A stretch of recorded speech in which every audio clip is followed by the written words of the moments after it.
நான் இளம் ஆய்வாளர் இந்திரன். நான் இளம் ஆய்வாளர் சரிஃப்ராஜ். நான் இளம் ஆய்வாளர் ரக்ஷிதா.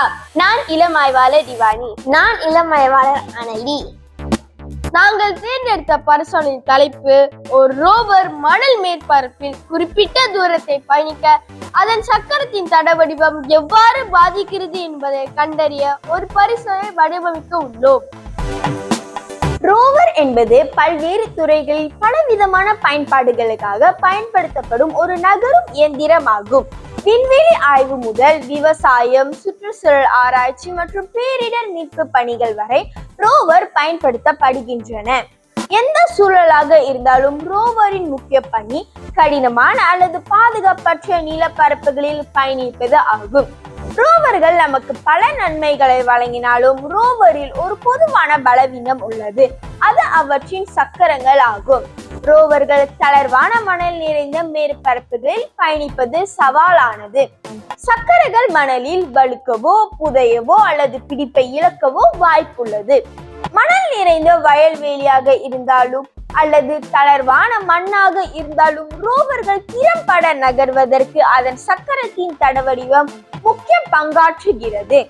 ஆகவே நாங்கள் இந்த ஆய்வின் வழி மணல் மேற்பரப்பில் எந்த வடிவத்திலான சக்கரத்தின் தடவடிவம் சவால்களை எதிர்கொண்டு திறம்பட நகர்கிறது என்பதை ஆய்வு செய்ய இருக்கிறோம்.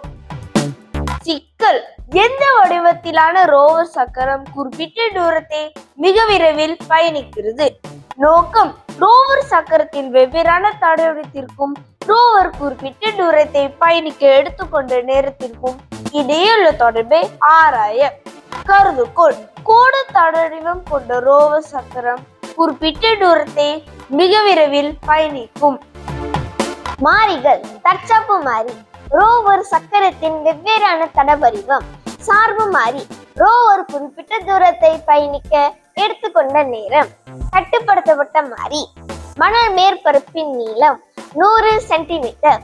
ரோவரின் பொருண்மை 306 கிராம். சக்கரத்தின் அகலம் 2.5 சென்டிமீட்டர். சக்கரத்தின் சுற்றளவு 8 சென்டிமீட்டர். மணலின் வகை பாலைவன மணல். சக்கரத்தின் எண்ணிக்கை 4. மோட்டோரின் சக்தி 6 வாட். மின்கலத்தின் எண்ணிக்கை 4.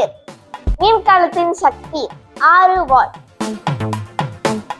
இந்த ஆய்வுக்கு பயன்படுத்திய உபகரணங்கள்: ரோவர், 5 வெவ்வேறான தடவடிவம் கொண்ட சக்கரங்கள், சாய்தளம், உணரி, LCD ஒளித்திரை, மின்னியக்கி, மின்னேற்ற மின்கலன்கள், கணிப்பொறி. இந்த ஆய்வுக்கு தேவைப்படும் பொருட்கள்: பாலைவன மணல் மற்றும் மின்கலன்கள்.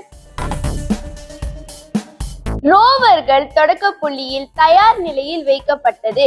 ரோவர்கள் ஆரம்ப கோட்டிலிருந்து முடிவு கோட்டை அடைய எடுத்துக்கொள்ளும் நேரம் உணரியின் மூலம் குறிப்பெடுக்கப்பட்டது. படிநிலை 4 முதல் படிநிலை 10 வரை மீண்டும் 4 முறை செய்து பார்க்கப்பட்டது. ஆய்வின் கிடைக்க பெற்ற முடிவுகள் அட்டவணையில் நிரப்பப்பெற்ற சராசரி கணக்கிடப்பட்டது. பரிசோதனையின் முடிவு: ரோவர் சக்கரத்தின் வெவ்வேறான தடவடிவத்திற்கும் ரோவர் குறிப்பிட்ட தூரத்தை பயணிக்க எடுத்துக்கொண்ட நேரத்திற்கும் இடையே உள்ள தொடர்பு.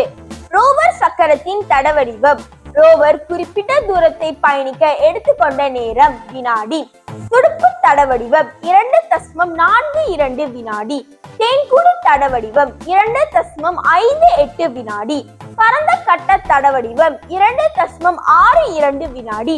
கோடு தடவடிவம் 2.22 வினாடி. வளைவு தடவடிவம் 2.3 வினாடி. அட்டவணையில் குறிப்பிடப்பட்ட சராசரி பட்டை குறிவரைவிலும் குறிப்பிடப்பட்டன. இந்த ஆய்வின் முடிவு: கோடு தடவடிவம் மற்ற தடவடிவங்களை காட்டிலும் 100 சென்டிமீட்டர் தூரத்தை மிக விரைவில் பயணிக்கிறது.